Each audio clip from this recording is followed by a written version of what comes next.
Charlotte Howland snapped the mandrake root in two with her thumbnails and set both halves on the damp slate slab beside her before the postboy had even finished crossing the garden. Her hands were black to the knuckles with March earth. The cuffs of her sleeves had been rolled twice to keep the wet off. There was a rook somewhere over the yew hedge that had been scolding her for 20 minutes because she had disturbed its breakfast, and she had largely won the argument. "Miss Howland!" The postboy was out of breath. He was always out of breath.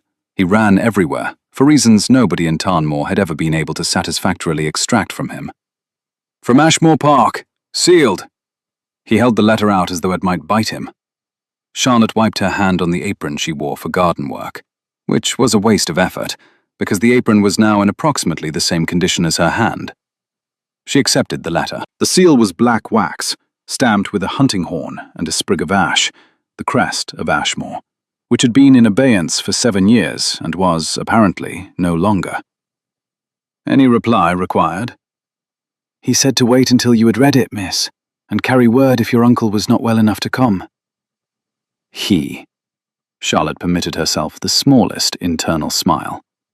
The postboy had already, in 3 days, begun referring to the new Duke of Ashmore simply as he, the way servants do when a household has finally settled into having a master again, after years of being run by committees of solicitors. The village had survived the interregnum largely by pretending it wasn't happening. Now the actual Duke was in residence, and the village was, in its quiet way, reconfiguring itself around that fact, like iron filings discovering a magnet they had been denied. She broke the seal. The hand was clear, square, and plainly not a solicitor's. "Miss Howland, I would be obliged if your uncle might call at the house. A kitchen maid requires attention. The family physician is in London. Ashmore." She read it twice. Her uncle, Mr. Howland, was, at this particular moment, asleep in the front parlour, with his gouty left foot propped on 3 velvet cushions and a tumbler of peppermint water on the side table. He had been immobilized in that chair for 9 days. The physician Ashmore had mentioned, Dr. Prendergast, would no more treat a kitchen maid than he would treat a cart horse, because Dr. Prendergast lived for portraits of himself and would consider the errand beneath him. If the Duke knew this, and the tone of the letter suggested he did, then he had written to the apothecary first, knowingly, and the word obliged was doing a quiet piece of work. Charlotte folded the letter. "My uncle is confined to his chair with gout and will be for another fortnight, but a kitchen maid does not wait a fortnight." She looked up at the postboy. "Tell His Grace I shall ride up this afternoon." The rook overhead said something sarcastic. "Yes," Charlotte said to the rook. "I know." She rode up to Ashmore Park on her uncle's black pony at 2:30, with the apothecary bag balanced across her lap and the smell of crushed comfrey leaves coming off her gloves so strongly that the pony had stopped trying to turn his head toward her, which he only ever did when he wanted to sneeze at something. The lime avenue had been cut back severely since Easter. Someone had taken the shears to it who understood that an avenue is meant to frame a house, not swallow it. Charlotte had not seen the lime avenue cut back properly in 7 years. The sight of it made something small and unexpected happen low in her chest, which she chose to attribute to the pony's pace. A groom she did not know took the pony's head at the courtyard. A young footman she did not know showed her up the north steps. She was led through 2 corridors she had been in as a child, and 1 she had not, and then into a small flagged room off the kitchen passage, where a kitchen maid of perhaps 16 sat on a stool with her arms wrapped around her ribs and coughed like a saw going through green wood. "Mary." The voice came from behind Charlotte, low, measured, warm in a way that was not performed. "Miss Howland has ridden from the village.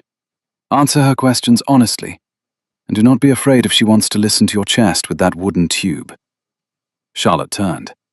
The new Duke of Ashmore was standing in the doorway with his coat over one arm, as though he had been engaged in something practical and had only just been told she was here. He was perhaps 30, tall, dark hair cropped close, a sun-weathered face that had been in climates harsher than Kent, a grave mouth and unexpectedly warm grey eyes, currently fixed on the maid, not on Charlotte. His shirt was clean, but not new. His hands, Charlotte noticed, were a labourer's hands that someone had cleaned up carefully.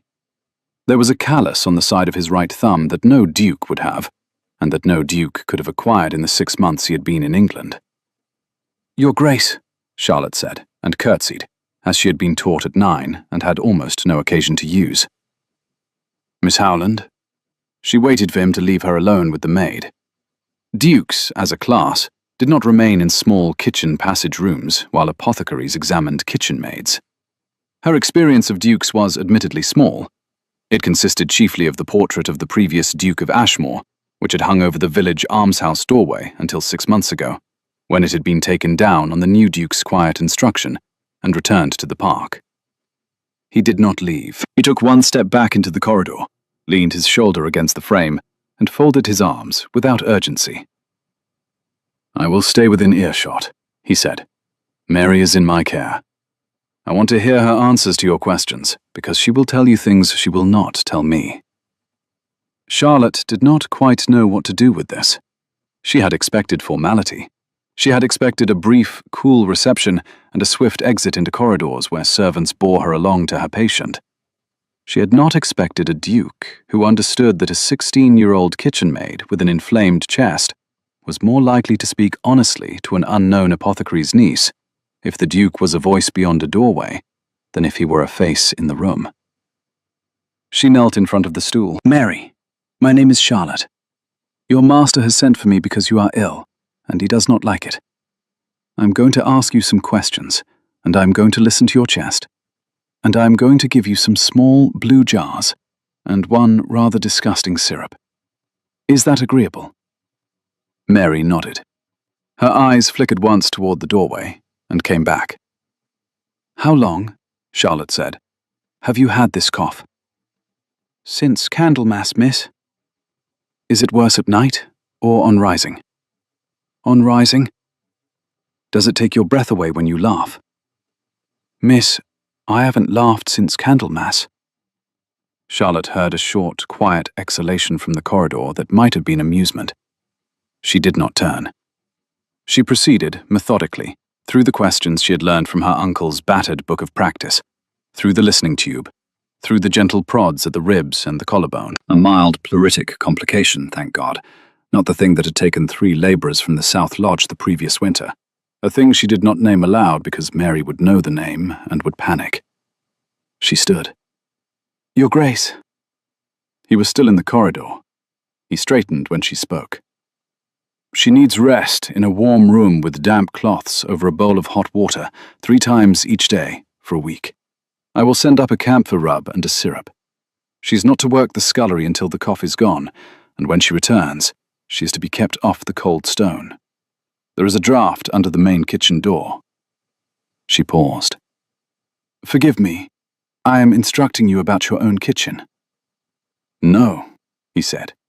"You are instructing my housekeeper, through me. Go on." So she went on. When she had finished, he walked her back to the courtyard himself, which was not what dukes did, and he carried her apothecary bag as far as the pony, which was also not what dukes did. He did not attempt to hand her up. He stood at the pony's head, one gloved hand on the bridle, and waited while she arranged herself in the side saddle. "Your fee, Miss Howland?" "The village apothecary is paid quarterly, in arrears, from whatever account the estate maintains with us. My uncle sends the reckoning at Michaelmas." "Send one at Easter instead. In future, this house will pay as the work is done." It was the first disconcerting thing he had said. Not the warmth of it, which she could account for. The matter-of-factness of it, as though 100 years of how Ashmore accounts were settled could be rearranged at 2 o'clock on a Thursday by a quiet man in worn riding boots. "Very well, Your Grace." "And, Miss Howland?" "Yes?" "Thank you." She looked down at him. His eyes were steady. There was a small white scar cutting across the line of his jaw that she had not noticed in the kitchen passage. "You're welcome," she said. The pony turned under her, and she rode back down the lime avenue, and all the way to the village she could not work out why the weight of the apothecary bag against her knee felt so strange, until she realized It was because his hand had been on the strap for exactly 12 seconds, and her hand now rested in the warmth where his had been. The rook in the rectory elm was asleep when she passed. He came into the apothecary at 11:15 on Tuesday, 7 days later, when Charlotte's uncle was upstairs having his gout foot bathed by their cook, Mrs. Dyer, a process which involved screaming at intervals and which Charlotte had long ago learned to simply narrate past. The brass bell over the door rang. Charlotte did not look up. She was measuring powdered licorice root into a narrow glass phial with a horn spoon, and the powder had a way of rising into the air if she breathed on it wrong.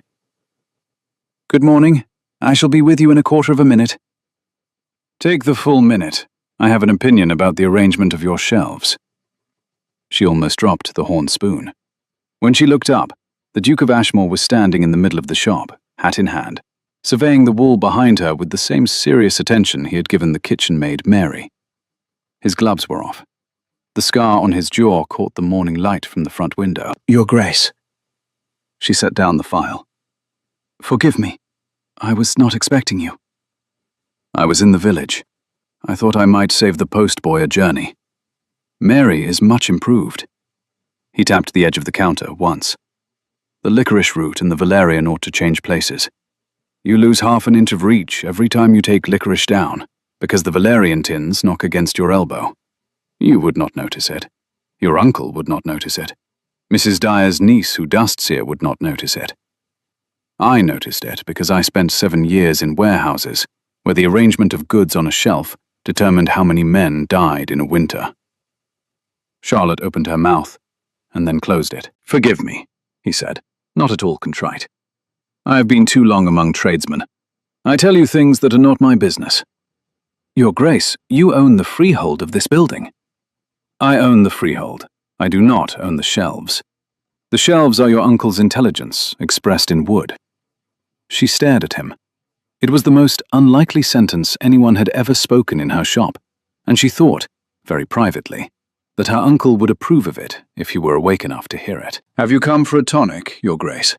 Or for philosophy?" "Both, if they are not mutually exclusive." "They are frequently mutually reinforcing in this shop. I inherited a great deal of philosophy from my uncle, along with the ledger. What ails you?" "Nothing. My secretary has a neuralgia behind the left eye that has outlasted 2 physicians and my own patients. He believes it is a migraine. He is wrong. It is the gas lamp in the estate office. But he cannot be moved, and I cannot change the lamp because the lamp is expensive and new, and I was told I would ruin him by telling him so. Have you something that will, at least, reduce the impression of the thing?" "Chamomile and feverfew in hot water 3 times daily. I shall send up a tincture that will be of more use than anything Dr. Prendergast has attempted. Shall I send it with the next errand, or would you prefer to take it now?" "I shall take it now." She turned to the shelves, and as she measured, she was aware of him moving through the shop, not touching anything, hands behind his back, looking at jars and labels with the attention of a man reading a book. He stopped at a small green linen pouch on a shelf above the door, the last of our uncle's travel pouches, unsoiled since the war, and his hand lifted and hovered briefly toward it, and then returned to his back. "My uncle makes those," Charlotte said without turning. "Travel pouches. Dried herbs for the road, a twist of willow bark for pain, a flint." "Are they useful?" "Much more than they look. I stitched them when I was 16, and they sold very badly, because the sort of men who go to Spain with the army do not shop in a Kentish village. There is a basket of them in the back, unopened since 2009. "Have you sold any?" 3. 1 to a tinker, 1 to an elderly clergyman going to visit his sister in the north, and 1 to a vagrant man in a storm 3 years ago who could not pay me and tried to leave a half-sovereign on the counter, which I refused. She turned then, with the tincture bottle in her hand, and she thought she caught something in the Duke's face before he composed it. A stilling of the eyes, a very small reorganization of the mouth. It was the expression of a man listening carefully to something he had not expected to hear spoken. 3, he said, quietly. Is that all? 3, Your Grace. He took the bottle. He paid Oku in exact silver, laid on the counter in a small, neat column, Oku, and he went to the door. At the door he paused, with his hand on the latch. "Miss Howland." "Your Grace?" "Would you consider sitting on the village charity committee? The almshouse. I am told you draft the resolutions." "My uncle drafts the resolutions. I write them down." "That is what I said." He allowed himself, for the first time, the ghost of a smile. "Good day, Miss Howland." The bell rang. The door closed. Charlotte stood alone in her shop with her hands flat on the counter and listened, for no reason she could explain, to the sound of his horse going up the village street and turning, by the pound, toward the Ashmore Road. There was something. There was something about him. She could not name it. She pushed it aside. The valerian tins, now that she considered them, did knock against her elbow every time she reached for licorice. The Tarnmoor Village Charity Committee met in the rectory parlour on the third Wednesday of each month, attended by the rector's wife, 3 spinsters of various militant tendencies, old Mr. Foxley, who had lost the use of one leg at the Battle of Copenhagen and had opinions on everything, and Charlotte, in her capacity as amanuensis. There was an agenda of 7 items. The Duke of Ashmore arrived on the 4th item. He did not interrupt. He took an empty chair near the door, nodded once at the rector, and folded his hands in his lap while Miss Edith Pargeter concluded her remarks on the insufficiency of the current coal allowance for the 3 almshouse residents. He did not introduce himself. He did not need to. The rector's wife had already dropped a cup of tea on a tile, which happened to her only when she was excited past capacity, and 3 successive spinsters had forgotten their threads of argument mid-sentence. "Item 5, the rector said, with the air of a man who has given up being surprised by anything in his own parlour. "The proposal by the Duke of Ashmore for an expanded almshouse, to accommodate not only the 3 present residents, but also the 12 estate servants who were turned out without pension upon the death of the late Duke and the ascension of the late administration." He meant Mrs. Farley, who had administered Ashmore for 7 years as regent for her son, who was the late Duke's nephew and, as of February, no longer the Duke's heir, because the actual heir had turned up alive. Mrs. Farley still lived in the dower house on the Ashmore Road. Mrs. Farley had been absent from the village for 6 weeks, which was the length of time she had so far required to decide whether to appear at the new Duke's door or to ignore his existence forever. The village assumed, correctly, that the decision would not be ignore. "Miss Howland," the Duke said, "you prepared the draft." Your uncle has dictated a list of names.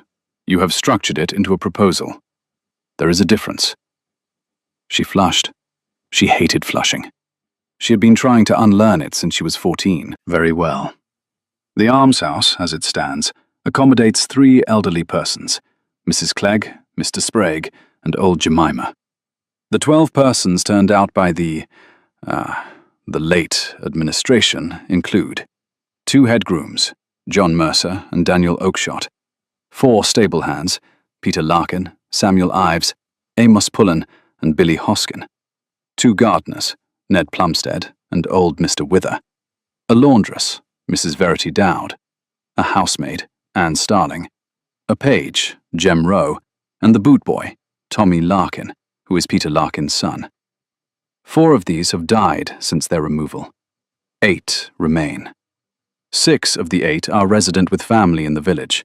2 are known to be destitute. The Duke did not speak during this list. He did not seem to breathe during it either. "Thank you, Miss Howland." His voice was even.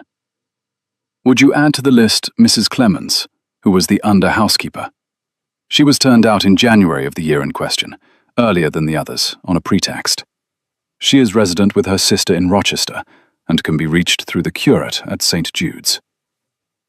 Charlotte set down her pen. She was, she realized, being presented with a fact she had not known. The estate books from 7 years ago were not open to the village.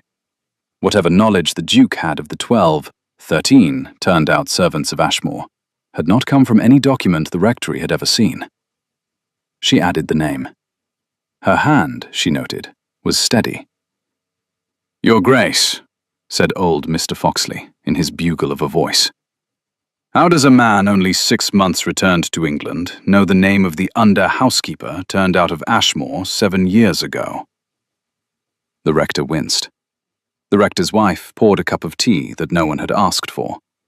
3 spinsters held their breath. The Duke did not flinch. I've spent the last 6 months, Mr. Foxley, accumulating exactly that sort of knowledge. Every person turned out of Ashmore during the administration of my cousin's mother is on a list in my study, along with their address, their condition, and such redress as I've been able to offer them. The list is not, at present, public. It will be public by Michaelmas. The room stilled. I am not making a speech, the Duke added evenly. I am answering Mr. Foxley's question. Quite right, said Mr. Foxley in the same bugle, but gentler. Quite right. When the committee rose at 4:30, the Duke crossed the parlour and stopped in front of Charlotte. She had been assembling her papers. Miss Howland. Your Grace. I would like to commission an additional piece of work, if you will consent. A physical survey of the present almshouse. The state of the roof, the coal store, the bedding, the drains, the chimneys. I require a woman's assessment as well as a builder's. If you can walk through the house with my steward on any morning next week, the honorarium will go to the apothecary account. I will do it on Monday. Thank you. He was already turning away when she spoke. Your Grace? Yes, Miss Howland. How did you take the fact of them, the 4 who died? He did not answer at once. He looked at the fire in the rectory grate. I received the list in Lisbon last September by packet. I read it in the office of my agent. I then walked down to the quay and sat on a bollard for 2 hours. That is how I took it. He bowed to the rector, to the rector's wife, to the spinsters, to Mr. Foxley.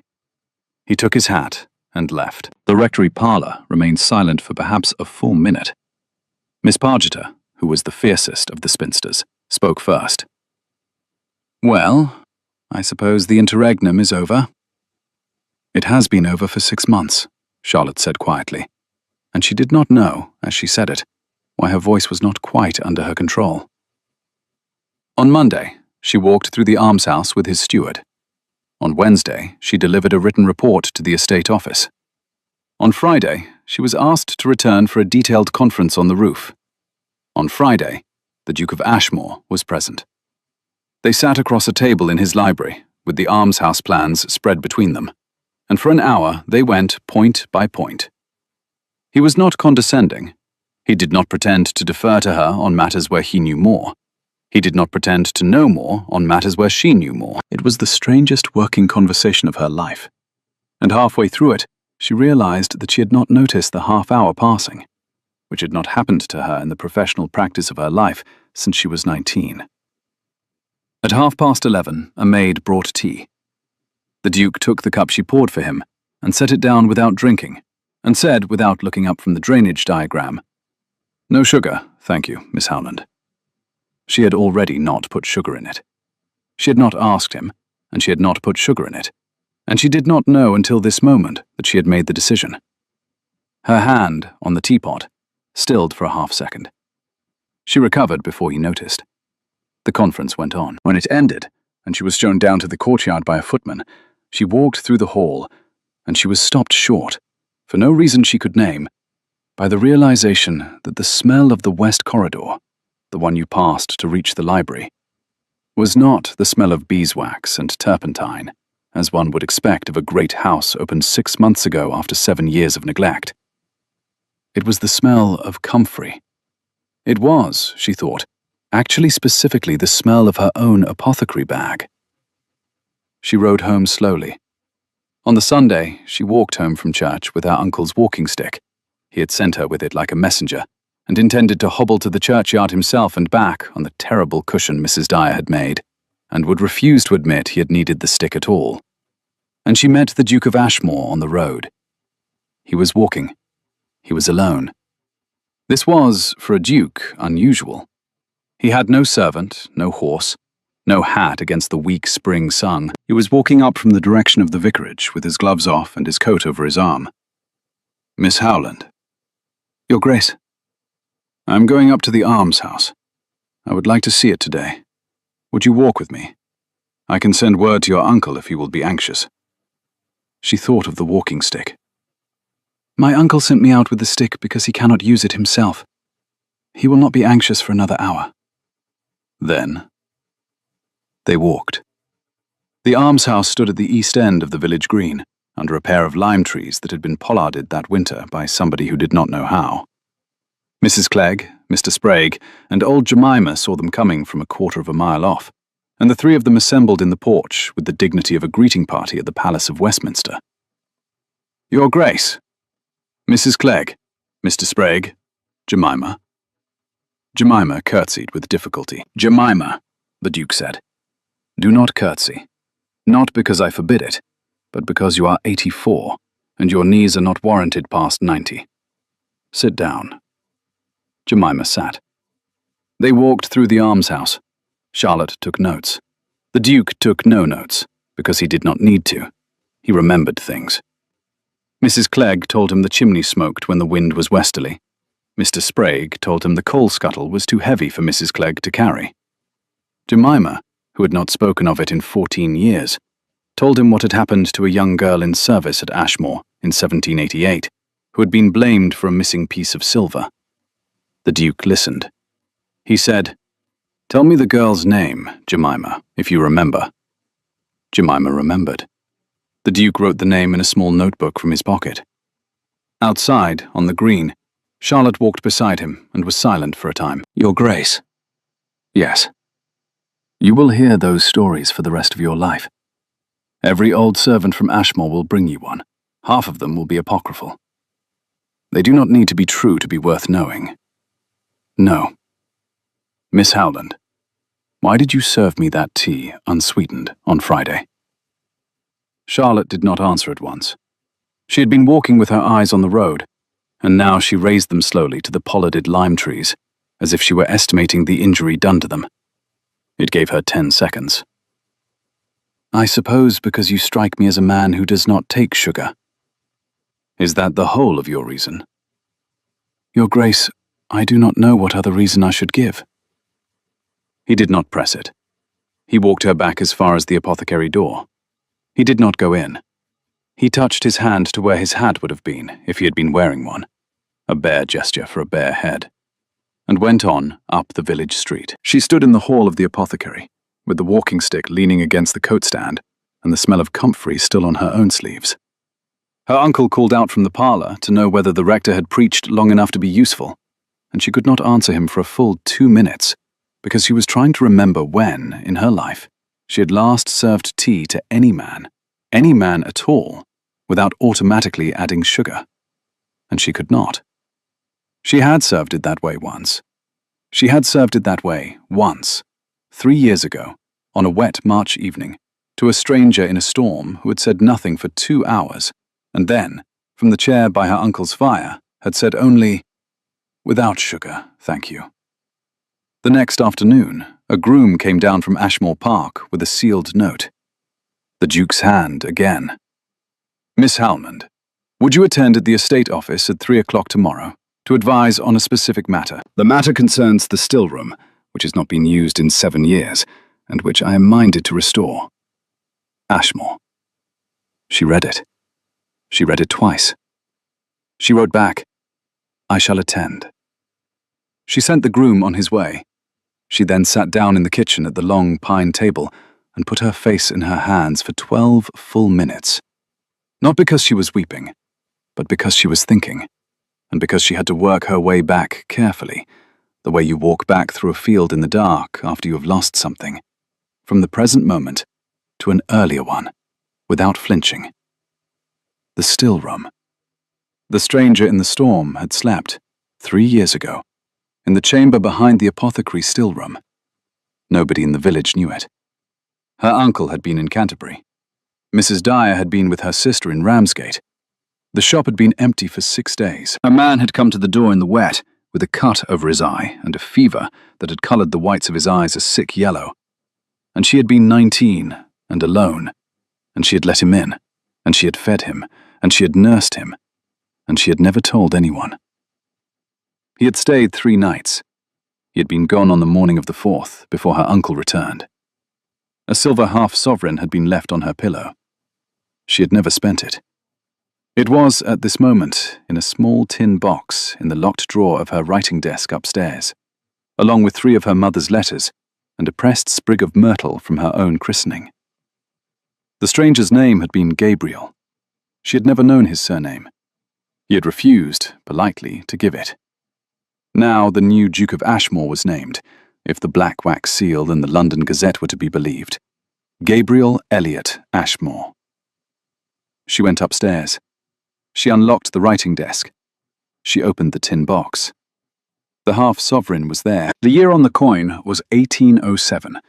That was the year it had been minted. It was the year her stranger had said he had been in Spain. On the Wednesday, at 3 o'clock, she walked into the estate office of Ashmore Park. The Duke was there. He was alone. He was standing at the window, looking out at the park.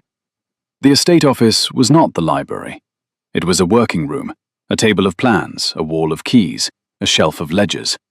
And on the lowest shelf, clearly visible from the door, placed at the Duke's right hand for no reason of use, was a small green linen travel pouch with 3 careful cross-stitches of her own initials in the corner. C.H. She closed the door behind her. "Your Grace?" He turned. He saw her face. He saw the colour of it.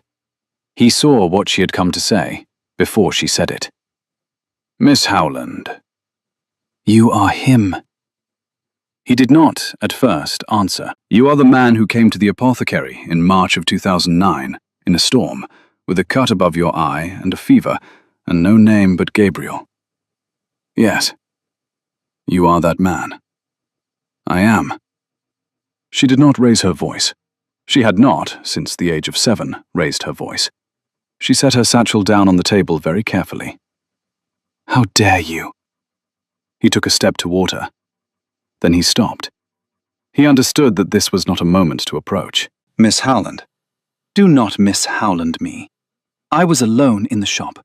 I was 19. You were dangerous. You had a fever that I did not know how to read. You had a cut on your eye that wanted 7 stitches, and I had never sewn a man's face in my life. I boiled water at 2 o'clock in the morning because I was afraid I would fall asleep and you would die on my kitchen flagstones, and I would be the apothecary's niece who had let a vagrant die. And I fed you from my own plate. And I gave you a clean shirt of my uncle's. And I did not ask you a single question. And you left a silver half-sovereign on my pillow. Because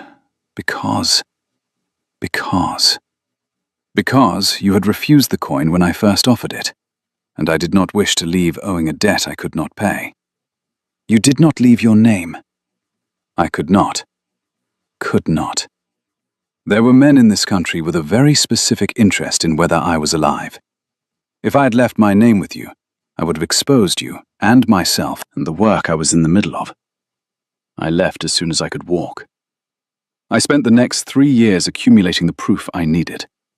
I have presented it, with the Crown, since February.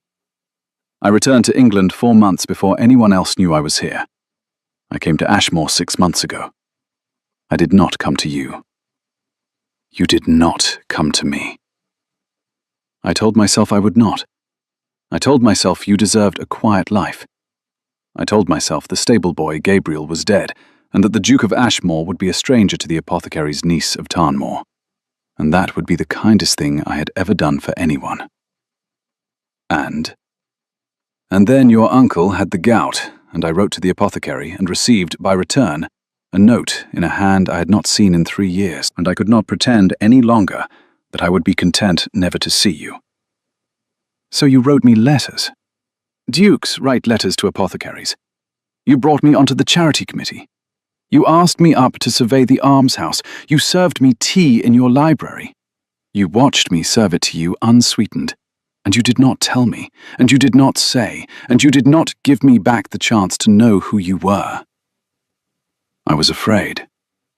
Of what? That you would look at me across the library table, and you would see a duke, and you would not see the stranger, and that the stranger, whom you had kept alive, would be gone, and that I would deserve it.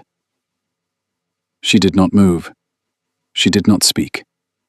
She stood in the estate office of Ashmore Park with her satchel on the table between them, and her breath coming short. Your Grace. Do not that now. Gabriel. He closed his eyes once, a single, slow blink, and opened them. Yes, Charlotte. You should have told me the first day. I know. I do not forgive you today. I know. I do not know whether I will forgive you tomorrow. I understand. She picked up her satchel. She walked past him, and she stopped with her hand on the door. I am going home. I am going to walk down that lime avenue, and I am going to go home. And I am going to lock the door of my own still room behind me, and I am going to sit there for exactly 1 hour. And I am not going to cry. I am going to think. At the end of that hour, I will write you 1 letter. You will read it in this room, at that table, alone. I will not know what you write back to me until you send it. Is that understood? Yes. And Gabriel? Yes, Charlotte. Do not come to the apothecary. Not tomorrow, not the next day. Write. I will write. She left. She walked home. She did not cry. She locked the door of the still room behind her, and she sat at the small deal table where she had, 3 years earlier, boiled water for a stranger at 2 o'clock in the morning. She sat for 1 hour and 6 minutes. At the end of it, she took a clean sheet of paper and wrote 2 paragraphs in her own steady hand. She sealed the letter, and she gave it to the postboy at dusk. The letter, which the Duke of Ashmore received at 6:45 and read standing at the window of his estate office, contained 2 paragraphs. The first named the 3 conditions under which Charlotte Howland would consent to continue her professional relationship with Ashmore Park. The second named the 1 condition under which she would consent to continue any other kind of relationship with the man who had written to her from Lisbon once, without signature, at Michaelmas, 1810. A letter she had never expected to see acknowledged, and had never mentioned to anyone. He sat down in his chair. He read the letter again. He wrote his reply on a clean sheet in the same clear, square hand. He sent it down with the groom before dinner. Charlotte read it by the fire in her uncle's parlour, with her uncle asleep again over the Gazette, and Mrs. Dyer in the kitchen making leek broth, and the coals settling in the grate. The fire gave a small spit and a sigh. She folded the letter into quarters. She put it in the tin box with the half-sovereign. Very well. The almshouse work took 4 weeks. The spring advanced. Hedgerows came into leaf. The Duke and the apothecary's niece were seen often together, always in the company of the steward, the rector, a committee, a maid, a footman, a village elder, a sick child. Never alone. Charlotte had set the condition. The Duke had accepted it. Neither of them broke it. They worked. They disagreed amicably about whether the roof could be thatched again or must be slated. It must be slated. Slating won. The village, watching, noted that the new Duke could lose an argument in public to a 24-year-old apothecary's niece, and seemed neither diminished nor surprised by the experience. They argued at length about whether the stables should be rebuilt for the returning grooms. They should be. Stables won. They drew up a list, with the rector, of the 8 living displaced servants, and sent out the invitation to return. Mrs. Clemens, the under-housekeeper, came back from Rochester on the 2nd Friday. John Mercer, the head groom, came back on the Saturday. Tommy Larkin, the boot boy, arrived on Sunday morning and wept behind the stable block because his father, Peter Larkin, had been buried at Beaconsfield in November and had not lived to see the summons. Charlotte watched the Duke in these 4 weeks, as she had not watched him before. She watched him give instructions to a carpenter with the exact tone of a man who knew the difference between the cheaper joint and the cheaper excuse for a joint. She watched him dress down his own estate manager in front of her for having kept Mrs. Clegg in a chimney-smoking room for 3 weeks after the condition had first been reported. She watched him listen to Jemima, the 84-year-old almswoman, for 40 minutes about a soldier who had come through Tarnmore in 1788 and never came back. And she watched him take down the soldier's name and promise, in the hearing of everyone in the almshouse parlour, that he would find the regimental record. She watched him, and she catalogued what she watched, and she did not speak to him alone. On the Thursday of the 4th week, when the slates had gone up, and the new door had been hung, and the stables were in frame, the Duke invited, through his secretary, the entire village and the entire resident household at Ashmore Park to a ball on the Saturday following. The invitation was not formal. It was practical. The new Duke was to be introduced, properly, to the county. The displaced servants were to be reinstated, publicly. Anyone who had a grievance with the administration of the estate during the interregnum was invited to state it, in a small room with the rector as witness, between the 3rd and 5th hours of the evening, before the dancing began. Mrs. Serena Farley arrived, uninvited, at 8 o'clock. She came in a carriage with her son Hugh. She was dressed in pale grey silk, which was what she wore when she meant to be unassailable. Her son was 26 and unpleasant. The two of them stepped down at the south door of Ashmore and presented themselves as having been, of course, invited, and the footman, who had had no instructions otherwise, admitted them. Charlotte saw her from across the ballroom. Charlotte had come in a simple cream silk her aunt had sent her from Bath.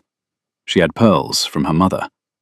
She was standing by the lime-green curtain with Miss Pargeter, the militant spinster, who had been, against her own principles, enjoying herself thoroughly.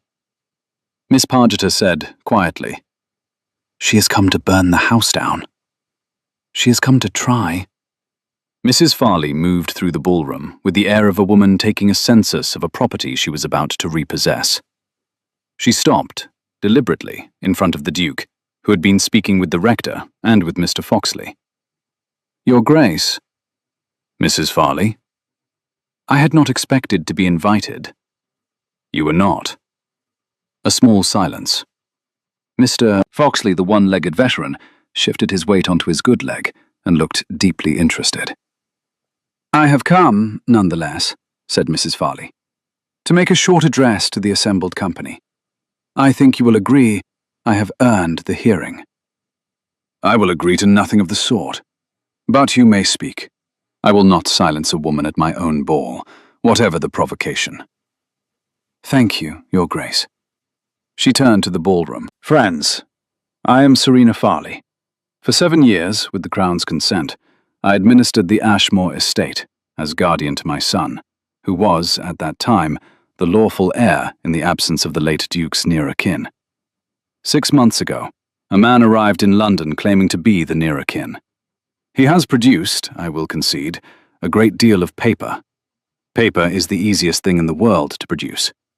What has not yet been tested in any court, and what will be tested, is whether the man standing in this house tonight is indeed the son of Lord Eliot Ashmore, or whether he is an impostor who happens to resemble a small boy who went to Lisbon in 1798 and has not been seen since. I make no accusation. I ask only that the question be kept open." She paused. Nobody spoke. "And," she added, and her voice took on an edge, "I should like to ask one person in this room a question. Miss Howland." Charlotte did not move. "Miss Howland, I am told that 3 years ago this March, in an ill-reported episode in your uncle's shop, a vagrant man took shelter for 3 nights, was nursed by you, and left without giving his name. Is this true?" The ballroom breathed in. Charlotte felt the pearls at her throat. She felt Miss Pargeter, beside her, grip her elbow once, hard, and let go. "It is true," she said, and her voice was clear, and it carried. "And are you prepared to state, before this assembled company, that the man standing behind me in the coat of a duke is the same man?" "I am." The ballroom held its breath. "Then you will know," said Mrs. Farley, "that 3 years ago that man was a stranger in a storm, without name or letter or seal, and that the persons who prepared his claim to Ashmore have had 3 years of access to you and to your uncle in which to arrange the small, convenient details of his alleged prior presence in this country. I ask the room to consider what weight this recognition is entitled to. Charlotte stepped forward. Mrs. Farley. Miss Howland. I should like to ask you a question in return. By all means.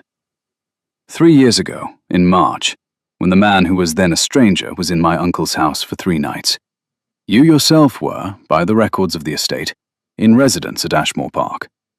You issued 3 warrants from this house, all dated, all signed, during the period of that man's stay. If you had known, or suspected, or feared that a claimant to Ashmore was moving through your district, what did you do to verify the report? My second question is this. Your son, Mr. Farley, on the 14th of that same March, sent 2 men south from London with an instruction to find a person at a specified description. Those 2 men arrived in Tarnmoor on the 17th, which was the morning the stranger left the apothecary. They questioned my uncle in his own shop in a tone he has described to me as threatening. They left on the evening of the 18th. Do you deny this? I have no knowledge. My third question is this.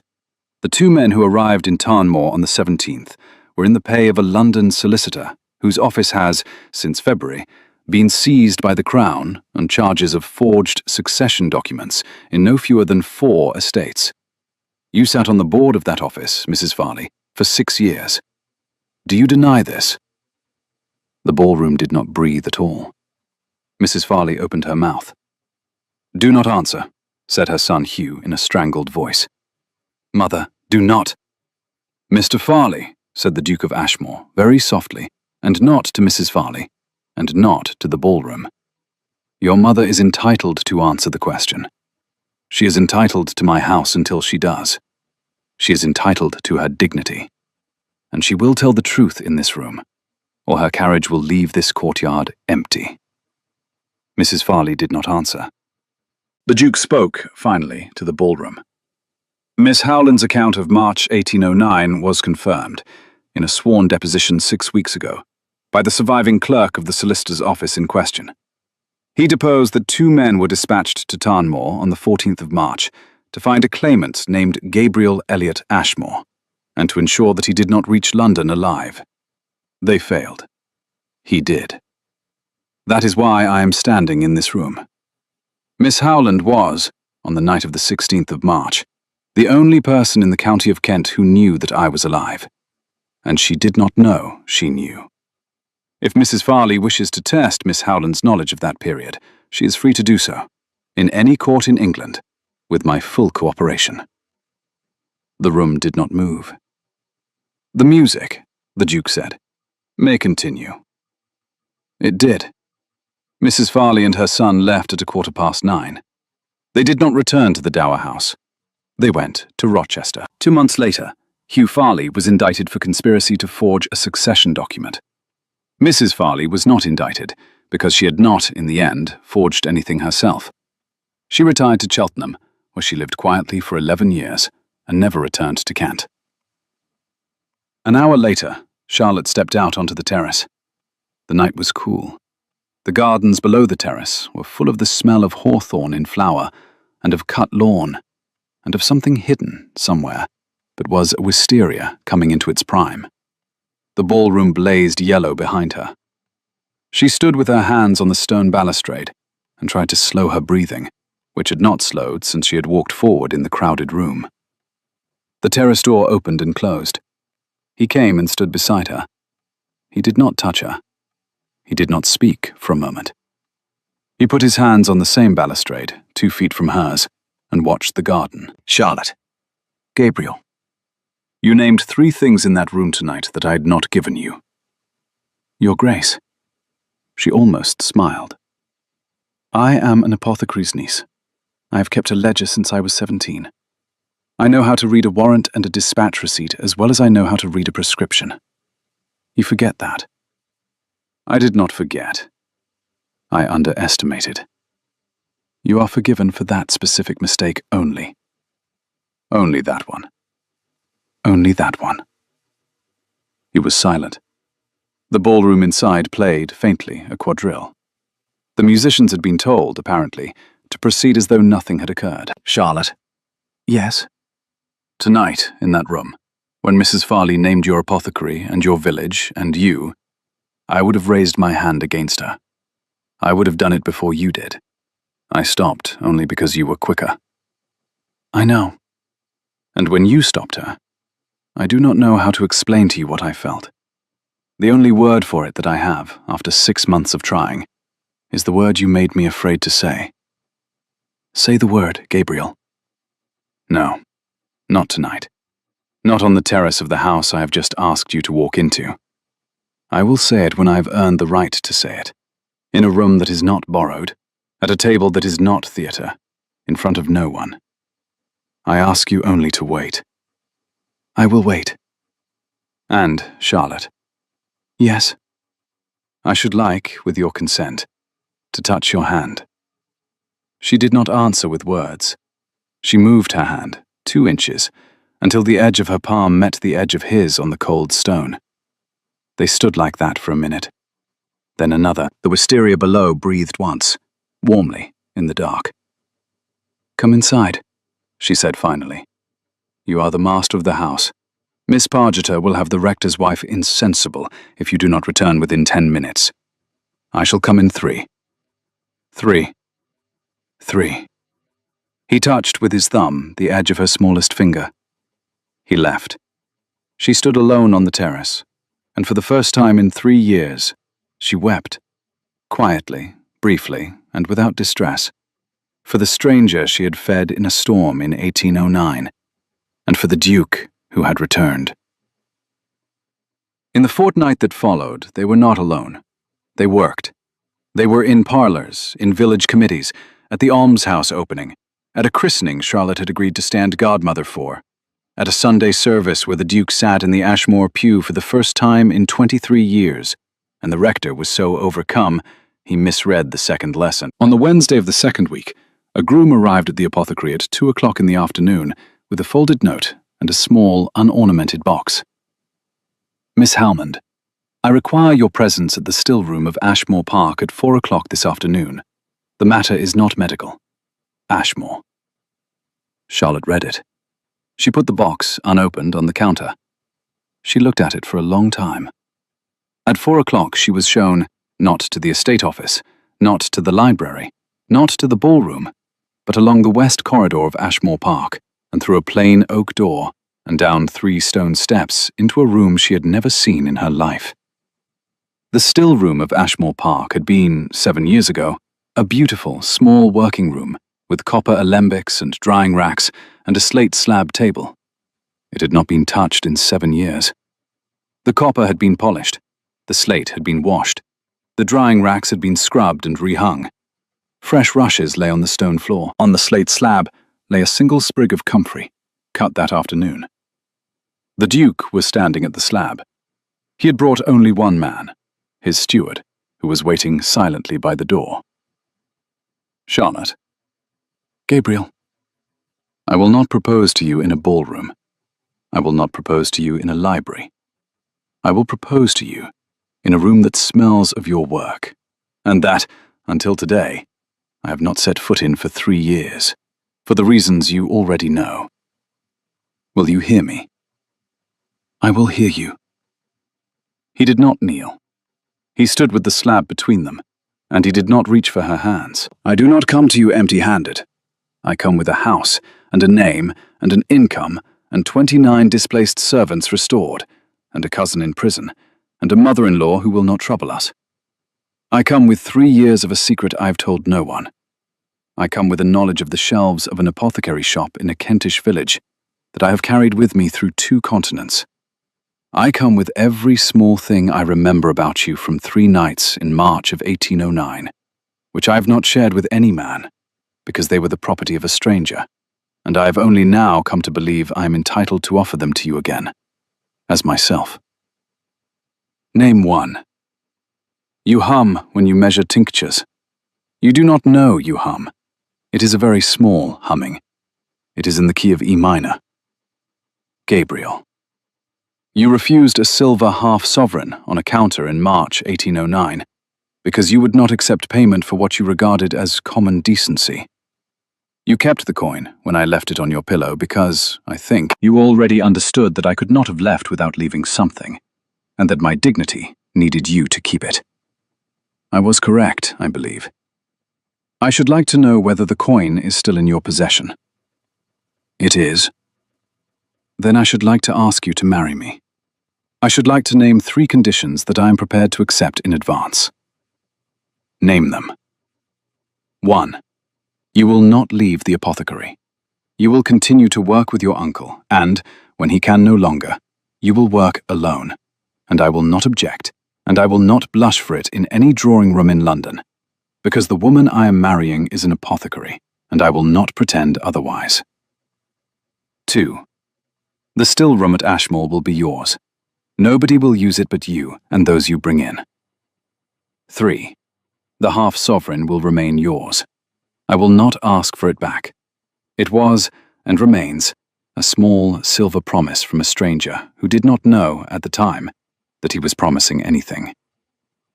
She did not answer for a moment. Your conditions are acceptable, Your Grace. Will you add any of your own? 2. 1. You will not write to me, on our wedding day, a letter in which you try to explain anything at all. You will come to me, and you will say the word you did not say on the terrace. I will. 2. You will not, in the whole of your life, tell any person in this county that the man who slept in my uncle's still room in March 1809 was you. That knowledge is mine. I earned it. I do not share it. It is yours. Then yes, Gabriel. Yes. Yes. He stepped around the slate slab. He did not kiss her. He took her hands in both of his, and he held them, and he bowed his head to them, and he stood that way for perhaps 30 seconds. When he lifted his head, he said, very quietly, "Thank you. You're welcome." The steward by the door, who had not moved and had not spoken, and was a man of great personal tact, coughed once into his glove. They married in the Tarnmoor Parish Church on a bright Thursday in early June, at 10:30 in the morning. Mr. Howland walked his niece up the aisle on the walking stick she had carried home for him, and he complained about it for 20 minutes afterwards, and he would have gone on complaining if his sister-in-law had not put a piece of wedding cake in his hand. The rector read the service at a decent pace. The entire village was present. Jemima, the almswoman, sat in the front pew on a cushion provided for the occasion, and wept steadily throughout. And when the Duke was asked whether he would take this woman to be his wedded wife, he said, "I will," in a voice everyone could hear, and several people had not heard him use before, and the church, for a single instant, was absolutely silent. Outside, under the lime trees by the Lich Gate, the new Duchess of Ashmore stood at her husband's side, with her uncle's walking stick leaning against the gate behind her. The half-sovereign, which had been in the tin box for 3 years and 4 months, was, that morning, in the small embroidered pocket of her wedding gown, because the bride had refused to be married without it, and the groom, when told, had not argued. 6 months later, on a cold, bright October morning, Charlotte rode the black pony up the lime avenue with her apothecary bag across her lap, because the almshouse had sent word that Jemima was in a bad way with her chest, and the Duchess of Ashmore would not have heard of anyone going in her place. Her husband was standing at the courtyard when she arrived. He had been supervising the final stones of the rebuilt stable, which had been completed, at last, that morning. He lifted her down himself. He did not speak. He took her bag in one hand and walked her into the house through the kitchen passage and along the west corridor to the still room, which she used now, 3 mornings a week, as her working space. On the slate slab was a small green linen pouch she had stitched at 16, still with her initials in the corner, which she had never sold. On top of the pouch was the silver half-sovereign, minted 1807. Beside the half-sovereign was a second coin, identical, which the Duke had, that summer, found in a London shop in Bishopsgate, where he had been looking specifically for one. The year on the second coin was 1812, the year they had married. "Your Grace," Charlotte said. "Your Grace," he returned, gravely.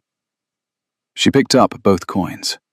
She put the 1807 one in her pocket, where it had always been. She put the 1812 one in his. "Jemima first," she said. "Then tea." "No sugar. No sugar." She picked up her bag. He carried her shawl. They walked out into the October morning and down the lime avenue together, and the rook in the rectory elm, who was never asleep when he should be, scolded them all the way to the almshouse door. And that, a listener will agree, is about right for the beginning of a story. If you have ever kept a silver coin in a small tin box because you could not bring yourself to spend it, for reasons you did not quite understand at the time, tell me in the comments what the coin was and what you never said about it. I read every comment. If you have not yet subscribed to this channel, you will find the button below the video. I should be glad of your company. There is another story next week. I hope you will come back.